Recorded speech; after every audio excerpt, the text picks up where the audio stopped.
Corona के चलते योगी सरकार का बड़ा फैसला। यूपी में भी रद्द हुई 12वीं की परीक्षाएं। कोरोना संकट के चलते लिया गया फैसला। 26 लाख स्टूडेंट को मिली राहत।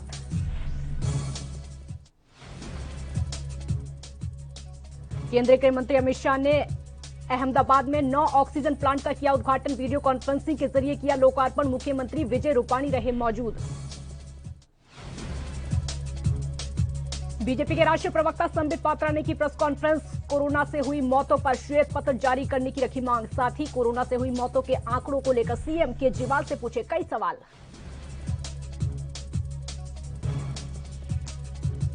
और दिल्ली में आज से संघ का महामंथन। 3 दिन चलेगी संघ की बैठक। आगामी यूपी चुनाव पर होगी चर्चा।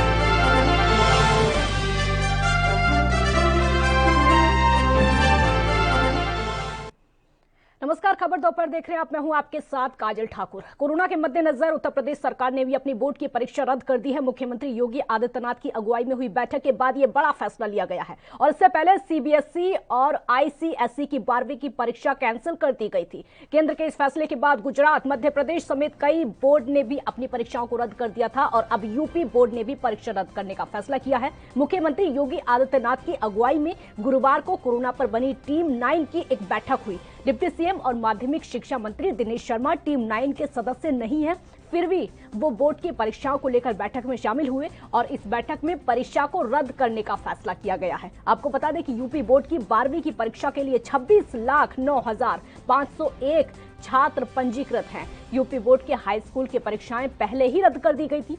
सीबीएसई और आईसीएसई ने भी 12वीं की परीक्षाएं रद्द करने की घोषणा कर दी है, जिसके बाद अन्य राज्यों में भी 12वीं की बोर्ड परीक्षाएं रद्द होने लगी है और इसी कड़ी में यूपी बोर्ड की 12वीं की परीक्षाएं रद्द करने का ऐलान किया गया है।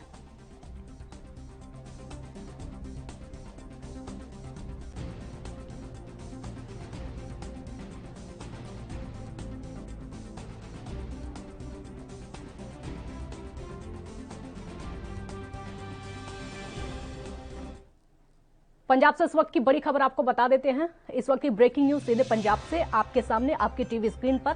पंजाब के सीएम कैप्टन अमरिंदर सिंह दिल्ली पहुंचे हैं। ब्रेकिंग न्यूज आपके सामने। दिल्ली के कपूरथला हाउस में सीएम अमरिंदर पहुंच चुके हैं। आपको ये भी बता दें कि हलचल मची हुई है पंजाब की सरकार में भी, कांग्रेस में भी। कल करेंगे सोनिया गांधी की विशेष कमेटी से मुलाकात।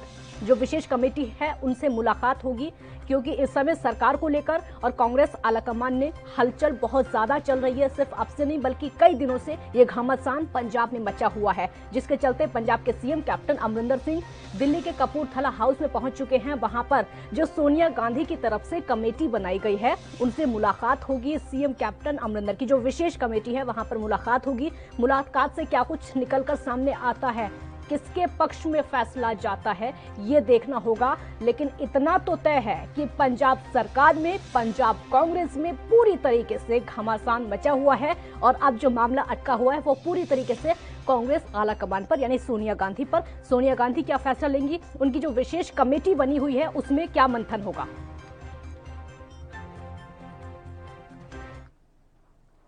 तो देश भर में कोरोना महामारी का दौर इस समय चल रहा है, जिससे हर वर्ग को खासी परेशानियों का सामना करना पड़ रहा है। देश में कई लोग आर्थिक तंगी से जूझ रहे हैं तो किसी का रोजगार छिन चुका है। वहीं केंद्र सरकार और राज्य सरकारें इस महामारी के दौर से निकलने के लिए लगातार प्रयास कर रही हैं, जिसके चलते लगातार ऑक्सीजन बेड, कोविड अस्पताल और स्वास्थ्य व्यवस्थाओं को लेकर दुरुस्त किया जा रहा है। इसी कड़ी में केंद्रीय गृह मंत्री अमित शाह ने आज वीडियो कॉन्फ्रेंसिंग के जरिए अहमदाबाद में 9 ऑक्सीजन प्लांट का उद्घाटन किया है और इस दौरान वीडियो कॉन्फ्रेंसिंग के जरिए गुजरात के मुख्यमंत्री विजय रूपाणी भी मौजूद रहे।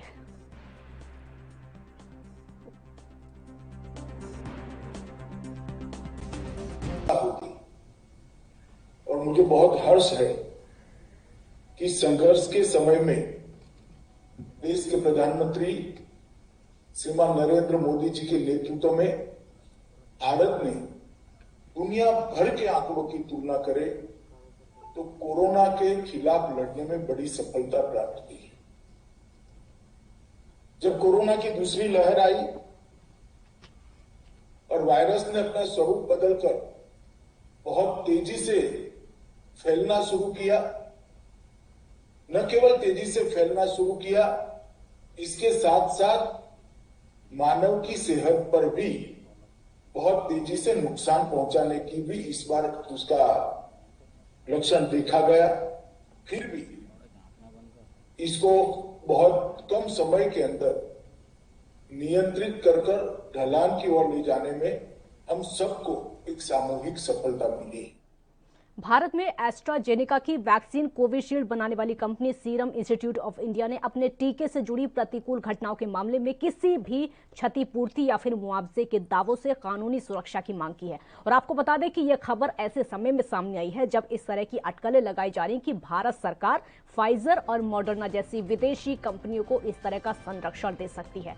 दरअसल भारत में कोरोना के बढ़ते मामलों को देखते हुए सरकार ने कई विदेशी वैक्सीन निर्माता कंपनियों के साथ में करार किया है। हालांकि एक कानूनी मसले को लेकर पेच फंसा हुआ है। अमेरिकी कंपनी फाइजर और मॉडर्ना ने भारत सरकार से मांग की है कि वो उनकी कोविड-19 वैक्सीन के इस्तेमाल से जुड़े किसी भी दावे से उसे कानूनी सुरक्षा दे। जानकारी के मुताबिक भारत सरकार भी इस पर तैयार हो गई है। अब सीरम इंस्टीट्यूट ने भी अपने टीके को लेकर इसी तरह की सुरक्षा की मांग की है।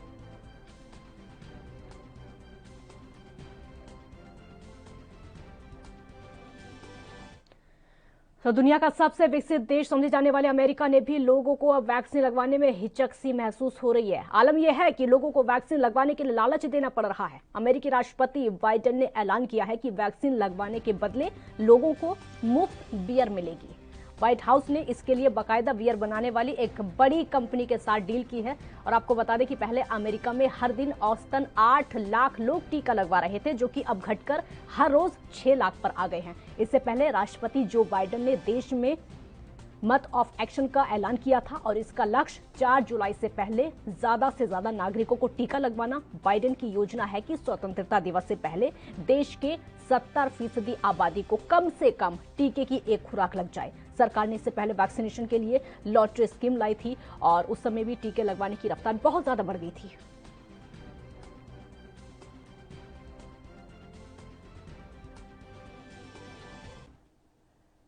राष्ट्रीय स्वयंसेवक संघ की गुरुवार से दिल्ली में 3 दिनों तक बैठक शुरू होगी। 5 जून तक चलने वाले इस महामंथन में आगामी यूपी चुनाव से लेकर अगले 1 महीने के संघ के कार्यक्रमों पर चर्चा होगी। और इस बैठक में संघ संचालक मोहन भागवत, कार्यवाह दत्तात्रेय होसबले, 5 सह सर कार्यवाह कृष्ण गोपाल, मनमोहन वैद्य, मुकुंद, अरुण कुमार और रामदत्त चक्रधर मौजूद रहेंगे। उनके अलावा इसमें सुरेश सोनी, भैयाजी जोशी और भगैया हिस्सा लेंगे।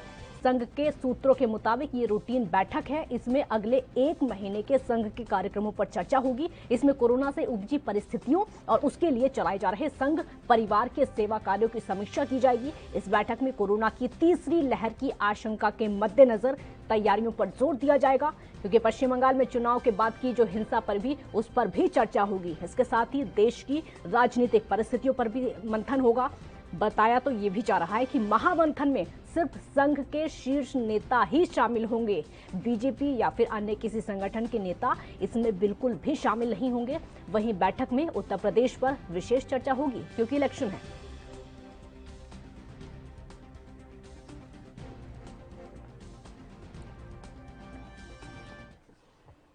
खबर दोपहर में एक छोटे से ब्रेक का वक्त है, जल्द हाजिर होंगे।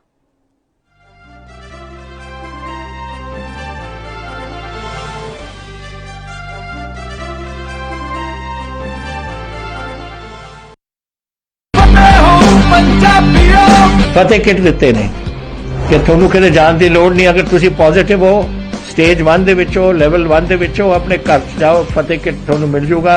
ਬਿਮਾਰੀ ਦਾ ਕੀ ਦਵਾਈ ਲੈਣੀ ਹੈ, कैसे ਲੈਣੀ ਹੈ, ਸਾਰਾ ਕਾਗਜ਼ ਵਿੱਚ ਹੈ। ਕੋਈ ਬੰਦਾ ਆਊਗਾ ਜਿਹੜਾ ਤੁਹਾਨੂੰ ਦੇਊਗਾ ਔਰ ਉਹ ਸਮਝਾਊਗਾ ਵੀ ਤੁਹਾਨੂੰ, ਉਹ ਤੁਸੀਂ ਲਓ।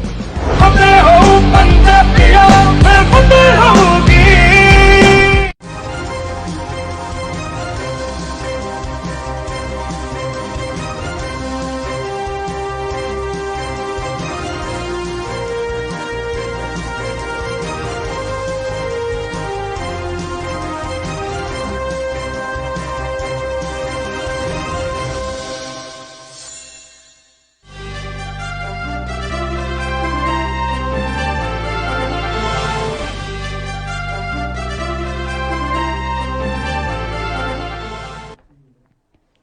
ब्रेक के बाद एक बार फिर स्वागत है आपका। तो दिल्ली के मादीपुर में जूता फैक्ट्री में दिन में ही भीषण आग लगने से अफरा तफरी मच गई। दमकल की 24 गाड़ियां मौके पर मौजूद हैं और राहत बचाव कार्य लगातार जारी है। जानकारी के अनुसार 4 मंजिला रिहायशी और व्यापारिक इमारत के भूतल और प्रथम तल पर आग सबसे पहले लगी थी, जिसके बाद धीरे धीरे आग बढ़ती गई और विकराल रूप धारण कर लिया। आग लगते ही इसकी सूचना फायर ब्रिगेड और पुलिस को दी गई। सूचना मिलते ही दमकल की गाड़ियां मौके पर पहुंची, लेकिन आग इतनी विकराल हो चुकी थी कि एक के बाद एक 24 गाड़ियों को आग बुझाने के लिए आना पड़ा। हालांकि अभी तक इस बात की जानकारी नहीं मिल सकी है कि आग कैसे लगी, और वहीं इस घटना में किसी के हताहत होने की कोई सूचना नहीं है। राहत और बचाव कार्य लगातार जारी है।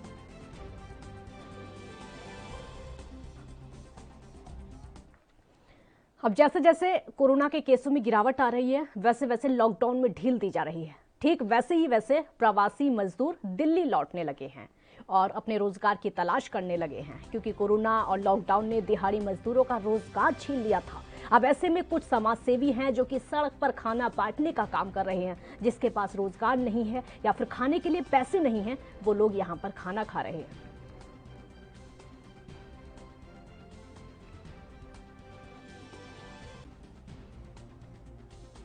जब से लॉकडाउन है, सुबह शाम दोनों टाइम है ना खाना मिलता। मार्केट के जितने वो प्रधान है, मार्केट के जो एसोसिएशन है उनकी तरफ से यहाँ ठेले वाले झल्ली वाले उनको खाना मिलता है, और भी बंदे जो आते हैं उनको भी सुबह शाम का खाना है। जब से लॉकडाउन है तब से बढ़ रही है और सुबह शाम बढ़ती है। सब सेवा कर रहे हैं, सब झल्ली वाले सबको मिल के, सब प्रधान लोग सब सेवा करना पड़ रहा है। ठीक है। कहाँ से हैं आप? ये कश्मीरी गेट से। क्या काम करते हैं? काम होटल में करता हूँ। ये जिस दिन से लॉकडाउन लगा था, क्योंकि पिछली बार की तरह इस बार भी जो राज्य सरकार का दायित्व बनता है वो शायद मार्केट के लिए पूरा नहीं कर पाए। या तो वो मार्केट में जो झल्ली वाले ठेले वाले हैं, क्योंकि वो दिल्ली के निवासी नहीं है, शायद इसलिए मार्केट्स की तरफ देखा नहीं चाहता। और टैक्स हम पूरा जीएसटी देते हैं, उसके बावजूद यहाँ लंगर का प्रोविज़न नहीं था। तो पहले ही दिन से, जबकि इस बार हाथ बहुत टाइट है। पिछली बार लॉकडाउन हुआ, बहुत नुकसान हुआ। इस बार तो जो जमा पूंजी है वो भी खत्म हो गई, लेकिन इनका कौन ख्याल करता। अब हमारे पे काम नहीं है, ये लोग तो यहीं रुके हुए हैं। हमारी मार्केटों की चौकीदारी करें, बेचारे के पास जाने के लिए भी पैसे नहीं थे गांव में। तो इनके लिए हमारी ड्यूटी बनती थी, हमारी एसोसिएशन की ड्यूटी बनती थी, जिसमें एसोसिएशन का पूरा साथ मिला। मैं प्रधान हूँ एसोसिएशन का। कोई भी समय हमने सुबह शाम में से एक भी समय मिस नहीं किया। ये जिस दिन लॉकडाउन हुआ उसका नेक्स्ट डे से। कश्मीर के त्राल में आतंकियों की गोली का शिकार बने बीजेपी काउंसलर राकेश पंडिता का शव जम्मू कश्मीर स्थित रूपनगर में उनके निवास पर पहुंचा, जहां कुछ धार्मिक औपचारिकताएं पूरी करने के बाद शव को बने तालाब शमशान में भूमि पर ले जाया गया, जहां पर उनका अंतिम संस्कार किया गया। राकेश पंडिता की चिता को उनके बेटे पारस पंडिता ने मुखाग्नि दी, जबकि इस मौके पर बीजेपी सांसद जुगल किशोर शर्मा, बीजेपी प्रदेश अध्यक्ष रविंद्र रैना मौजूद रहे। बीजेपी प्रदेश अध्यक्ष रविंद्र रैना ने कहा कि इस जघन्य अपराध को अंजाम देने वालों को बख्शा नहीं जाएगा।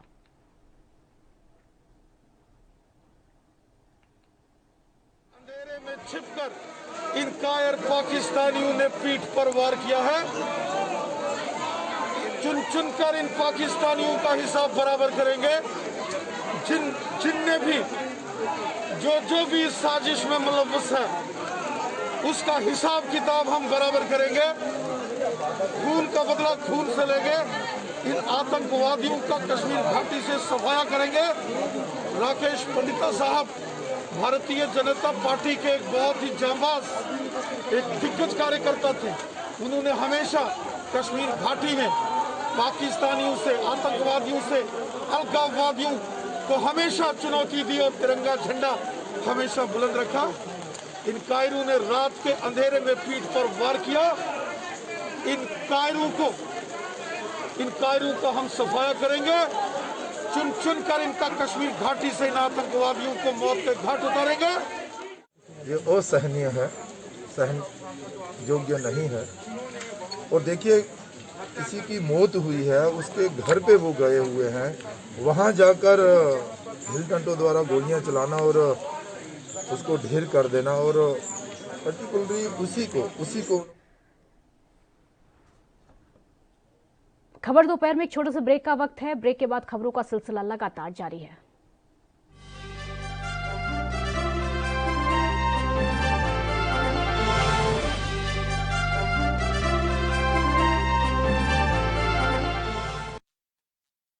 क्या आप दुबले पतले कमजोर हैं, आपकी सेहत नहीं बनती? भूख कम लगती है, वजन नहीं बढ़ता? दरअसल मेन बात खाना पीना खाना नहीं है, मेन बात है खाया पिया लगना। और अगर खाया पिया लगेगा ही नहीं तो सेहत बनेगी कैसे? इसलिए हमारी संस्था सन्यासी आयुर्वेदा ने एक ऐसी दवा बनाई है जो कि आपके पाचन तंत्र को, आपके लीवर सिस्टम को ठीक करने का काम करती है, ताकि आप जो भी खाएं उसका पूरे का पूरा निचोड़ आपके शरीर को लगे, आपकी भूख बढ़े, खाया पिया सही से लगे, नया खून बने, हड्डियों में जान आए, वजन बढ़े, ताकत बढ़े, चेहरे पर नूर आए और आप मोटे तगड़े खूबसूरत पर्सनैलिटी के मालिक बन जाएं। यह दवा पूरी तरह से आयुर्वेदिक होती है। इसका शरीर पर कोई भी साइड इफेक्ट, कोई भी नुकसान या दुष्प्रभाव नहीं होता। लड़के लड़कियां दोनों इसका इस्तेमाल कर सकते हैं और पहले 15 दिन के अंदर ही आपको इसका असर महसूस हो जाएगा। सिर्फ 650 रुपए की पूरे 1 महीने की दवा होती है और आप इसे घर बैठे 01145454545 पर फोन करके दवा मंगवा सकते हैं।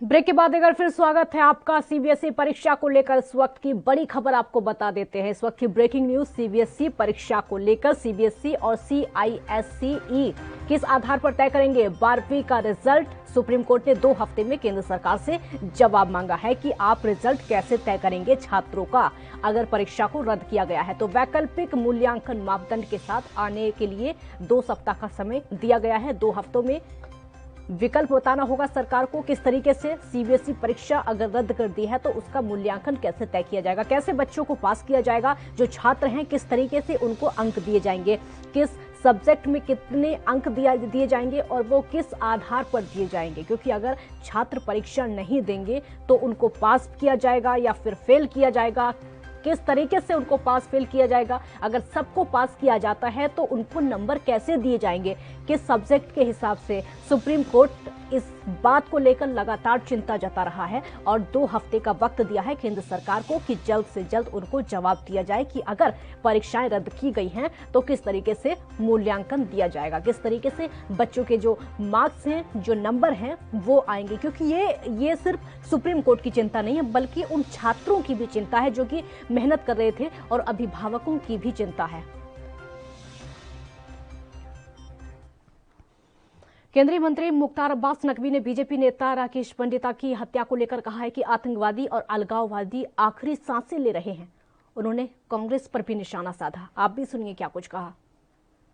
देखिए, मुझे लगता है कि ये जो आतंकवादी हैं, अलगाववादी हैं, ये अपनी आखिरी सांसें ले रहे हैं और इस तरह का अमानवीय और जघन्य अपराध करने वालों को कभी भी नहीं बख्शा जाएगा, ना उनको बख्शा जाएगा, ना उनके आकाओं को बख्शा जाएगा। ये बात उनको अच्छी तरह समझ लेना चाहिए। किसी भी व्यक्ति की हत्या करना, किसी भी व्यक्ति की बीजेपी के कार्यकर्ता के साथ साथ किसी की भी हत्या बिल्कुल अनएक्सेप्टेबल है और उसका उनको हिसाब किताब सूद ब्याज के साथ देना पड़ेगा। देखो, इन दोनों भाई बहनों को एक बात तय करना चाहिए। पहले ये कहेंगे कि जी वैक्सीन की प्रामाणिकता पर सवाल करेंगे, फिर वैक्सीनेशन पर बवाल करेंगे। अब जो है वो ज्ञान देते फिरेंगे कि जी वैक्सीन ऐसे करो तो वैसे करो, यूं करो, नहीं लगाओ। पहले ये खुद तय कर लें कि ये कहना क्या चाहते हैं। ये ऑल इंडिया कंफ्यूज पार्टी जो है ये खुद कंफ्यूज है और कंफ्यूजन के साथ साथ सिर्फ क्रिटिसाइज करना, कंडेम करना और लोगों को कंफ्यूज करना, ये इनका जो है वो पूरी तरह से जो है वो एक फार्मूला बन गया है। तो इस फार्मूले पे करने दीजिए।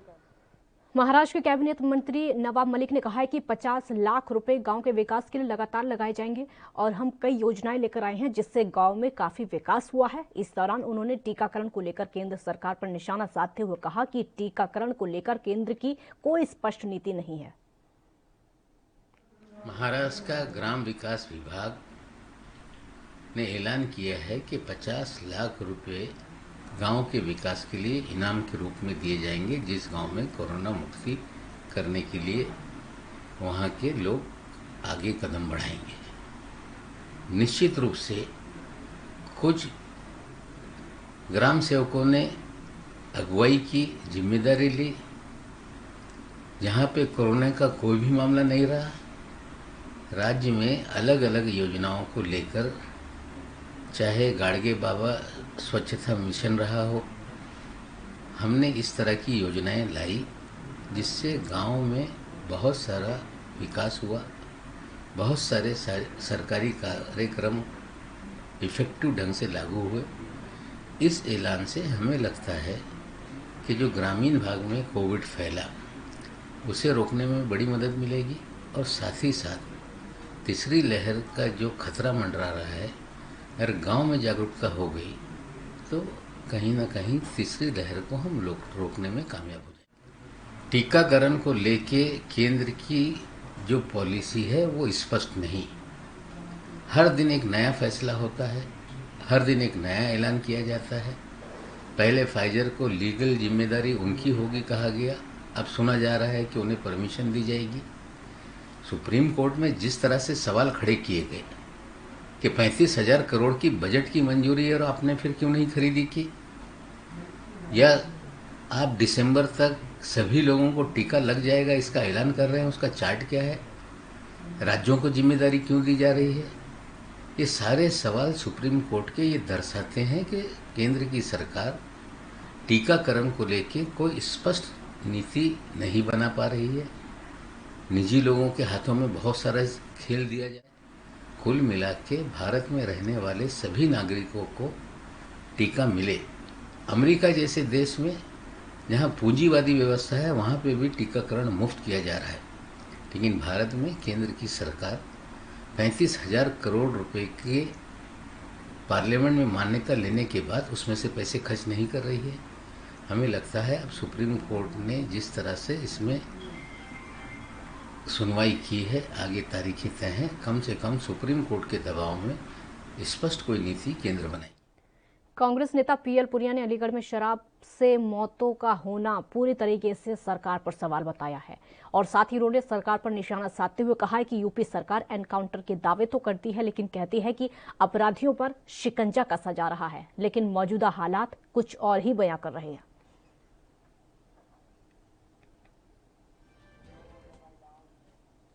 और दिल्ली के स्वास्थ्य मंत्री सत्येंद्र जैन ने कोरोना वायरस के मामले को बताते हुए कहा है कि कोरोना के 576 मामले आए और पॉजिटिविटी रेट जो है 78 थी। पॉजिटिविटी लगातार 3 दिन से 1 से नीचे चल रही है, और उन्होंने क्या कुछ कहा आपको सुनवाते हैं।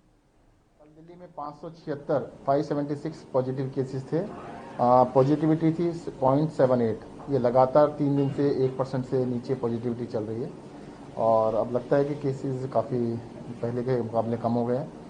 एक बारी तो 28,000 तक पर डे पहुंच गया था, तो अभी 576 है, परंतु जो पिछली बारी हमारे कम थे तब उस टाइम पर लगभग 200 के करीब पर डे चलते थे, तो 150, 200 के आसपास पर डे चल रहे थे। अभी भी उससे थोड़ा ज़्यादा है, तो 576 केसेज आए हैं। मैं तो फिर से ये कहूँगा कि सभी लोगों को देखिएगा, मास्क जरूर लगाना चाहिए। घर से अगर किसी भी काम से बाहर निकलते हैं सोशल डिस्टेंसिंग का पालन करें। एक छोटे से ब्रेक के लिए यहाँ पर रुकेंगे। ब्रेक के बाद एएनबी न्यूज पर खबरों का सिलसिला लगातार जारी है।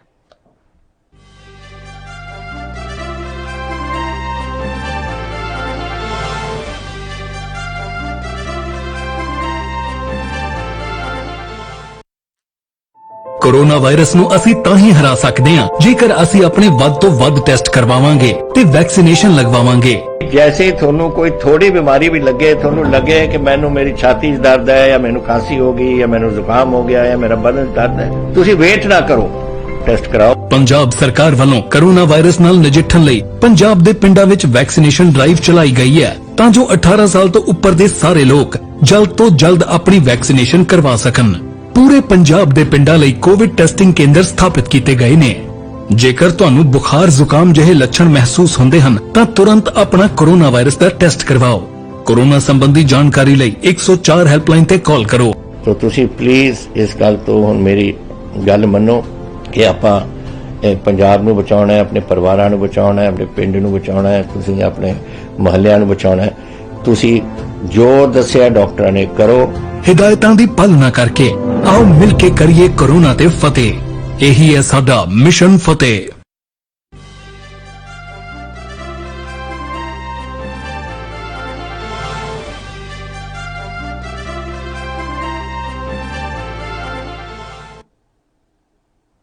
ब्रेक के बाद एक बार फिर स्वागत है आपका। यूपी के संभल से एसपी का विवादित बयान सामने आया है। उनका कहना है कि कोरोना बीमारी नहीं है, ये आसमानी आफत है। ये आफत रोकर गिड़गिड़ाकर अल्लाह से माफी मांगने से ही खत्म होगी। बीजेपी सरकार ने न सिर्फ शरीयत से छेड़छाड़ की है, बल्कि लड़कियों को पकड़वाकर बलात्कार करवाने, मॉब लिंचिंग जैसी तमाम जुल्म और ज्यादतियां की हैं। हमने पहले भी बयान दिया था कि कोरोना महामारी सिर्फ नमाज पढ़कर, माफी मांगने और दुआ करने से खत्म होगी। आप भी सुनिए। और अल्लाह ताला के हमारी गलतियों को माफ़ कर दे और हम ये जो हमारे ये इस अज़ाब से हमें वो दे दे, छुट्टी दे दे। लेकिन इस पर सारी गवर्नमेंट बोलने लगी और कहने लगी कि आप तो ये बयान देकर भड़का रहे हैं। मैं क्यों भड़काता? मैं तो इस सच्ची बात कह रहा हूँ। मैं तो इसलिए कह रहा हूँ कि अगर ये कोई बीमारी होती तो इस बीमारी का इलाज दुनिया में कहीं तो हुआ होता। लेकिन हम इसका ये इलाज ये समझते हैं कि अल्लाह ताला हम जब एक जगह बैठकर उसके दरबार में बैठकर गिड़गिड़ाएंगे, रोएंगे, दुआ मांगेंगे, सबके लिए मांगेंगे, तो वो अगर उसने माफ़ कर दिया तो सब खत्म हो जाएगा। इसलिए मैंने कहा था। बोले नहीं, कोई जात नहीं दी जा सकती, सब पर कोरोना का जोर ज़्यादा है, ज़्यादा तो मैंने उनकी गाइडलाइन बताई है हमें। एक ब्रेक के लिए यहाँ पर रुकेंगे, जल्द हाजिर होंगे।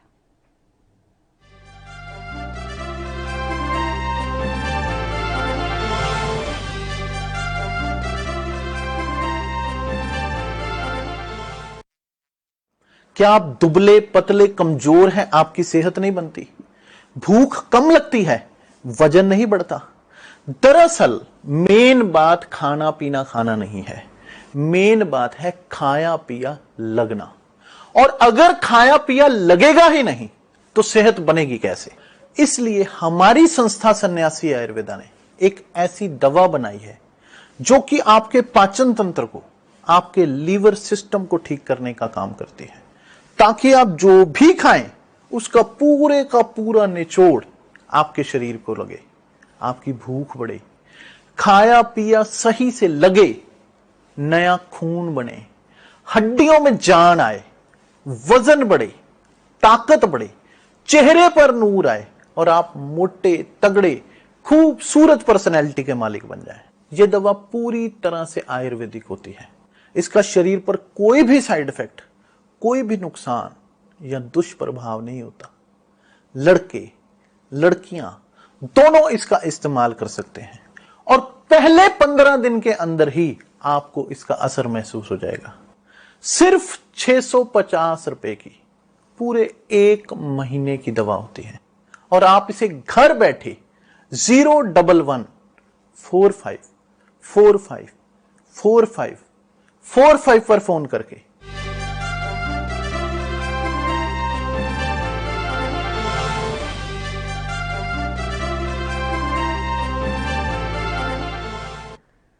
ब्रेक के बाद एक बार फिर स्वागत है आपका। पंजाब कांग्रेस की अंतर्कलह लगातार तेज होती जा रही है। कांग्रेस विधायकों में मुख्यमंत्री कैप्टन अमरिंदर सिंह को हटाने की मांग अब तेज हो चुकी है। ये सभी विधायक नवजोत सिंह सिद्धू के समर्थक बताए जा रहे हैं।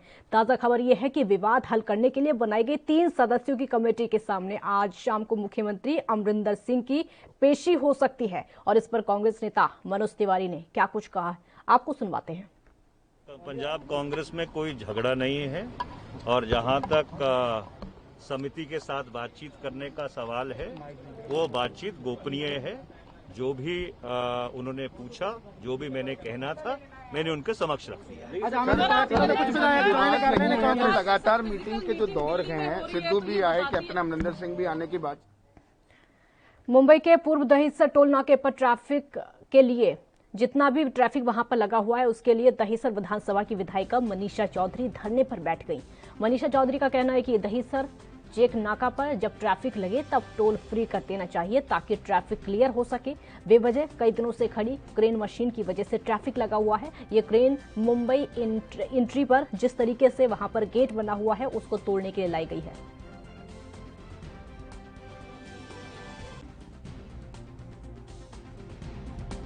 एम्बुलेंस आने के लिए एक जगह पे 3-3 घंटा खड़ा रहना पड़ता है। ये जो क्रेन है ना काम चालू है ना वो क्रेन बंद करके रखा है और इस क्रेन के वजह से यहाँ बहुत सारी ट्रैफिक होती है। आज अपन देखेंगे तो पूरा लिंक रोड जाम है, पूरा एसवी रोड जाम है, पूरा अपना ईस्ट का पार्ट जाम है, हाईवे जाम है।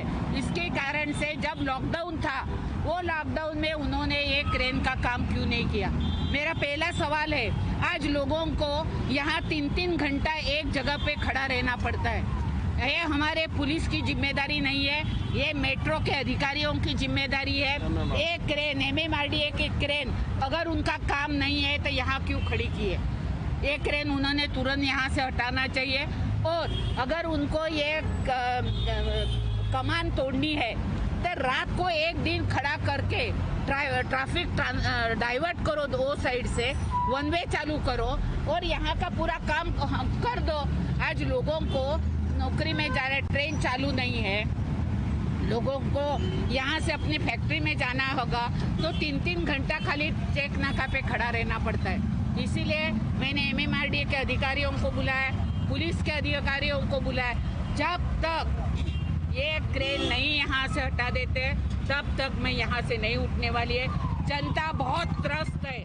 मुंबई के दहीसर टोल नाके से लेकर मुंबई के शहर में लगातार ट्रैफिक को लेकर आज यहाँ की स्थानीय विधायिका मनीषा चौधरी ने आंदोलन करते हुए महाराष्ट्र सरकार से यह मांग की है कि त्वरित प्रभाव में जो है ट्रैफिक को कम किया जाए। वहीं दूसरी मांग उन्होंने रखा कि जिस तरह से लगातार मुंबई के टोल नाके पर ट्रैफिक लग रही है तब तक ट्रैफिक जब तक रहेगी तब तक टोल मुक्त किया जाए। इसकी मांग करते हुए मनीषा चौधरी ने इसी दहीसर टोल नाके पर जो है आंदोलन करते हुए मुंबई पुलिस से गुहार लगाई है कि ट्रैफिक को लगातार खत्म की जाए। वहीं दूसरी तरफ मुंबई में प्रवेश करने वाला जो गेट है वहां पर MMRDA द्वारा रिपेयरिंग का काम किया जा रहा है। इस रिपेयरिंग के दौरान जो क्रेन मंगाई गई थी उसकी वजह से ट्रैफिक हो रही थी, उसको भी तत्काल प्रभाव में हटाने की मांग की थी। इसको लेकर MMRDA के तमाम अधिकारी उनके साथ मुलाकात किए। मुलाकात के बाद आखिर में मनीषा चौधरी ने अपना आंदोलन खत्म किया, लेकिन उनकी मांग एक बार फिर से वही रही कि जब तक टोल नाके पर ट्रैफिक लगती है तब तक टोल मुक्त किया जाए। इसकी मांग को लेकर उन्होंने महाविकास आघाड़ी सरकार से उम्मीद लगाई है कि जल्द से जल्द मुंबई में ट्रैफिक मुक्त हो जाएगा। कैमरा पर्सन विनय सिंह के साथ मैं प्रकाश सोनी, NB न्यूज। और यूपी के संभल में अवैध तमंचे से फायरिंग का वीडियो लगातार सोशल मीडिया पर वायरल हो रहा है। लाइव फायरिंग के वीडियो में साफ तौर पर देखा जा सकता है कि एक युवक अवैध तमंचे से हवाई फायरिंग कर रहा है। युवक जानकारी के मुताबिक जमीनी विवाद में फायरिंग की गई। दो पक्षों के बीच में खाली प्लॉट को लेकर विवाद के दौरान युवक की हवाई फायरिंग का वीडियो सोशल मीडिया पर तेजी से वायरल हो रहा है। नसाका थाना क्षेत्र के ग्राम बराही का ये वीडियो फिलहाल बताया जा रहा है।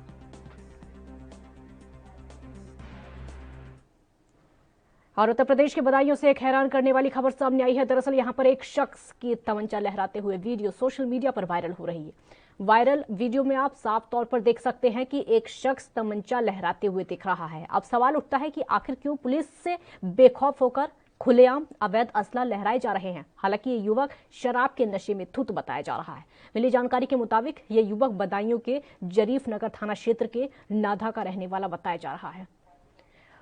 और उत्तर प्रदेश के कौशाम्बी में करारी कोतवाली अंतर्गत भेला मखदूमपुर गांव में बाहर एक नहर में 35 वर्षीय महिला की सिर कटी लाश मिली है। महिला के सिर का कोई पता नहीं है। सिर कटी लाश मिलने से इलाके में हड़कंप मच गया है। घटना की सूचना के बाद मौके पर एसपी पहुंचे और कई पुलिस के अधिकारी पूरी टीम के साथ पहुंचे। फिलहाल मामले की जांच शुरू हो गई है।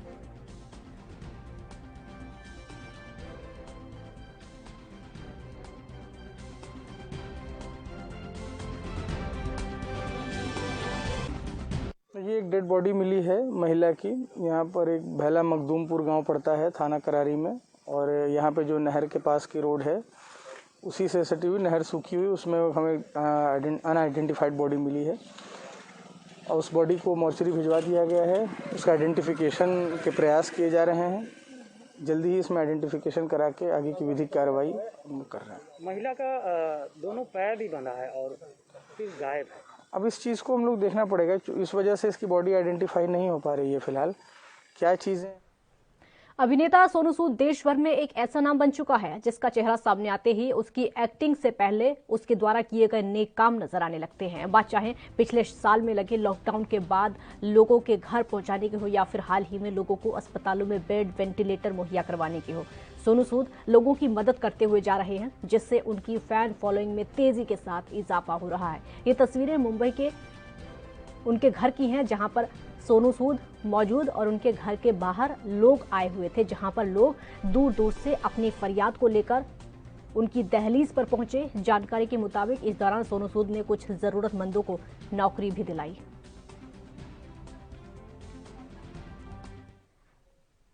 इन दिनों श्रीलंका में एक ऐसा माननीय लेकिन समुद्री मुसीबत से दो चार हो रहा है, जिससे कि टापू पर बसे इस मुल्क की सेहत गड़बड़ा गई है। दरअसल श्रीलंकाई मरीन प्रोटेक्शन अथॉरिटी ने कहा है कि कोलंबो तट के पास सिंगापुर के फ्लैग वाले जलते मालवाहक जहाज से श्रीलंका सबसे खराब समुद्र तट प्रदूषण का सामना कर रहा है। कई टन कण तटों पर गिरे हुए हैं, जिससे मछली पकड़ने पर प्रतिबंध लगा हुआ है। जहाज के लिए रसायन और कच्चा माल ले जा रहा था। श्रीलंकाई मीडिया ने जोर देते हुए कहा है कि पॉल्यूशन इस कदर बढ़ रहा है कि इंसान तो इंसान, समुद्री मछली और अन्य जीवों पर भी इसका असर देखा जा रहा है। समुद्री वैज्ञानिकों का कहना है कि जिस तरीके से ये सामने आ रहा है पूरी तरीके से नुकसानदायक बताया जा रहा है।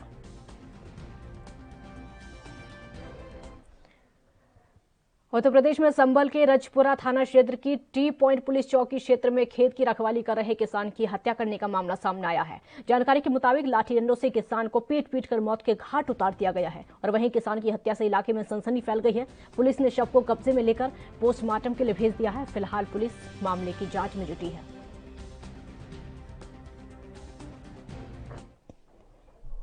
नेपाल से रिफाइंड लेकर संभल पहुंचा एक ट्रक ड्राइवर और कंडक्टर के साथ संभल से गायब हो गया है। ये मामला चंदोसी कोतवाली इलाके में मुरादाबाद रोड का है, जहां नेपाल से एक 14 टायरा ट्रक रिफाइंड अनलोड करने चंदोसी आया था, जिसके बाद ट्रक गोदाम से ही सीसीटीवी में नजर आया है, जहां पर ट्रक पर कुछ लोग चढ़े हुए हैं। ये आप सीसीटीवी में साफ तौर पर देख सकते हैं।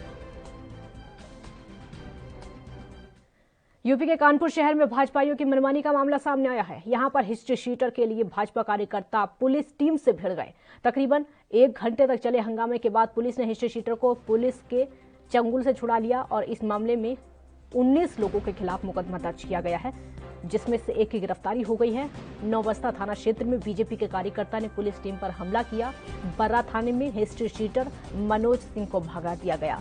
हिस्ट्री शीटर बीजेपी के दक्षिण जिला मंत्री नारायण भदौरिया के जन्मदिन की पार्टी में शामिल होने के लिए आया था।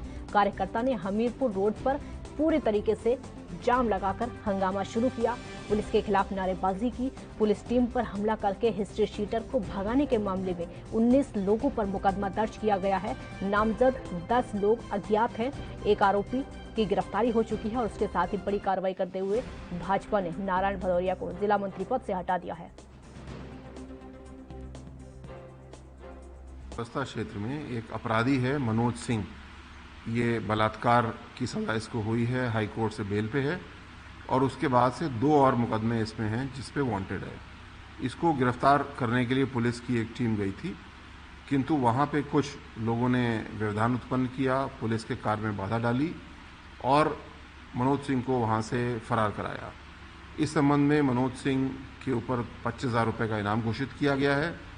करीब 1 दर्जन लोगों को चिन्हित कर लिया गया है और को चिन्हित किया जा रहा है। इन सभी की गिरफ्तारी की जाएगी। इस बात से कोई फर्क नहीं पड़ता कि कौन किस व्यवसाय में है, कौन किस राजनीतिक पार्टी में है। जिसने गलती की है, जिसने अपराध किया है, उसके खिलाफ कार्रवाई होगी और सख्त कार्रवाई होगी। सर, पुलिस की तरफ से कुछ पोस्टर रिलीज किए गए हैं, लगभग कितने एक्यूज पे पोस्टर रिलीज किए गए हैं और क्या जितने भी अभियुक्त हैं, क्या इनका किसी पार्टी से कोई बिलोंग करते हैं या किसी तरह का सपोर्ट है? अभी तक 11 लोग ऐसे हैं जो कि चिन्हित हो चुके हैं और कुछ और हैं जिनके चित्र हमने जारी किए हैं और आपके माध्यम से अनुरोध करना चाहेंगे कि उनके नाम आदि हमको बताएं और इन सभी के खिलाफ कार्रवाई होगी। जैसा मैंने कहा, उसके व्यवसाय, उसके राजनीतिक पार्टी से कोई फर्क नहीं पड़ता है। जिसने अपराध किया उसके खिलाफ कार्रवाई। तो यूपी के जालौन में कोरोना की तीसरी लहर की तैयारी को लेकर कटोरा कस्बे के सीएचसी में बच्चों के लिए अलग से बनाए गए 15 बेड के वार्ड का जिलाधिकारी ने औचक निरीक्षण किया है। इस दौरान उन्होंने वैक्सीन सेंटर समेत सीएचसी के अन्य केंद्रों का निरीक्षण किया। उन्होंने निर्देश दिए हैं कि बच्चों का वार्ड ऑक्सीजन समेत अन्य सभी सुविधाओं से लैस हो, इसमें लापरवाही न हो, वरना कड़ी कार्रवाई होगी।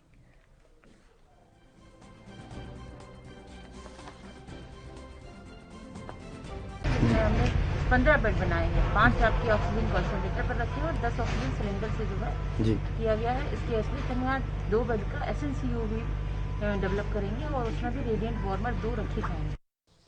राजधानी दिल्ली में अपराध करने वाले बेखौफ होकर लगातार वारदातों को अंजाम दे रहे हैं। ऐसे ही एक मामले में 4 बदमाशों ने मिलकर एक युवक को चाकू से गोदकर मौत के घाट उतार दिया। हत्या की यह सनसनीखेज वारदात सीसीटीवी कैमरे में कैद हो गई। पुलिस को छानबीन में पता चला है कि हमलावरों ने ऑनलाइन शॉपिंग पोर्टल से हत्या करने के लिए चाकू मंगाए थे। कत्ल की यह वारदात सीसीटीवी के अम्बेड नगर थाना इलाके में हुई है, जहां पर सरेआम 19 साल के युवक की 4 लड़कों ने चाकू से गोदकर हत्या कर दी है और ये पूरा मामला सीसीटीवी में कैद हुआ, जिसके बाद आरोपियों की गिरफ्तारी हुई। सीसीटीवी के आधार पर पकड़ में आए आरोपियों की पहचान गौरव, रूप कुमार, समीर और सोहेल के तौर पर हुई है। और इसी के साथ खबर दोपहर में फिलहाल इतना ही। बाकी खबरों के लिए आप देखते रहिए ANB न्यूज। नमस्कार।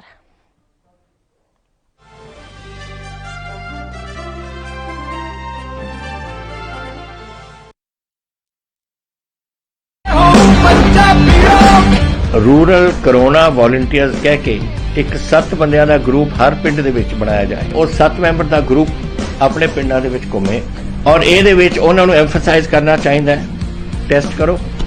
जैसे मैं ਤੁਹਾਨੂੰ ਦੱਸਿਆ, ਜਿੱਥੇ ਫਿਰ ਅਗਰ ਕੋਈ ਪੋਜ਼ਿਟਿਵ ਨਿਕਲਿਆ ਉਹ ਕਿਹਨੂੰ ਮਿਲਿਆ ਉਹਨੂੰ ਟ੍ਰੇਸ ਕਰੋ, ਕਿ ਜਾ ਕੇ ਦੇਖੋ ਕਿ ਕਿਹਨੂੰ ਮਿਲਿਆ ਉਹਨੂੰ ਵੀ ਟੈਸਟ ਕਰੋ ਔਰ ਫਿਰ ਜਿਹੜੇ ਕੋਵਿਡ ਪੋਜ਼ਿਟਿਵ ਨੇ ट्रीट करो। 3 T's test, trace and treat.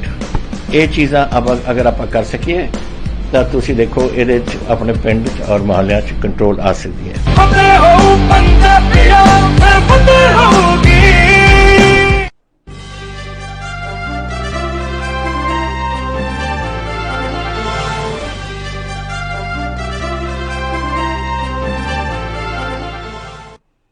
नमस्कार, खबर दोपहर देख रहे हैं आप। मैं हूं आपके साथ काजल ठाकुर। कोरोना के मद्देनजर उत्तर प्रदेश सरकार ने भी अपनी बोर्ड की परीक्षा रद्द कर दी है। मुख्यमंत्री योगी आदित्यनाथ की अगुवाई में हुई बैठक के बाद यह बड़ा फैसला लिया गया है और इससे पहले CBSE और ICSE की 12वीं की परीक्षा कैंसिल कर दी गई थी। केंद्र के इस फैसले के बाद गुजरात, मध्य प्रदेश समेत कई बोर्ड ने भी अपनी परीक्षाओं को रद्द कर दिया था और अब यूपी बोर्ड ने भी परीक्षा रद्द करने का फैसला किया है। मुख्यमंत्री योगी आदित्यनाथ की अगुवाई में गुरुवार को कोरोना पर बनी टीम 9 की एक बैठक हुई। डिप्टी CM और माध्यमिक शिक्षा मंत्री दिनेश शर्मा टीम 9 के सदस्य नहीं हैं, फिर भी वो बोर्ड की परीक्षाओं को लेकर बैठक में शामिल हुए और इस बैठक में परीक्षा को रद्द करने का फैसला किया गया है। आपको बता दें कि यूपी बोर्ड की 12वीं की परीक्षा के लिए 26,09,501 छात्र पंजीकृत हैं। यूपी बोर्ड के हाई स्कूल की परीक्षाएं पहले ही रद्द कर दी गई थी।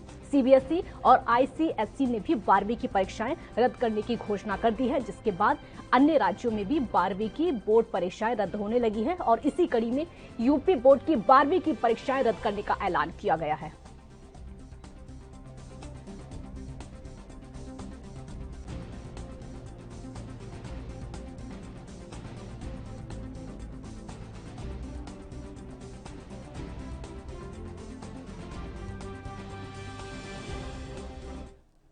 तो देश भर में कोरोना महामारी का दौर इस समय चल रहा है, जिससे हर वर्ग को खासी परेशानियों का सामना करना पड़ रहा है। देश में कई लोग आर्थिक तंगी से जूझ रहे हैं तो किसी का रोजगार छिन चुका है। वहीं केंद्र सरकार और राज्य सरकारें इस महामारी के